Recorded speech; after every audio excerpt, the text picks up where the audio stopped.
A tumble dryer that gets hot but doesn't dry clothes can be caused by several issues. Overloading the dryer is a common problem, as well as a clogged lens screen or blocked vents. To resolve these issues, start by reducing the load. Cancel the current cycle. Open the dryer door and remove the clothes. Consult the manual to determine the maximum load capacity. It's also helpful to untangle wet clothes and linen, and use mesh bags for delicate items after rearranging the load.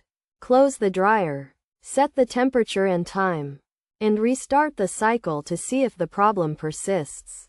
If the issue remains, try cleaning the lens screen by locating and removing it from the dryer. Then washing it in warm water with a soft brush and dish soap. Rinse and air dry the screen before reinstalling it. Another possible solution is to unblock the vents. Unplug the dryer. Locate the thick silver hose at the back and disconnect it. Use a vent cleaning brush to break up any clogs, and suction them out with a vacuum cleaner from the exterior vent cover.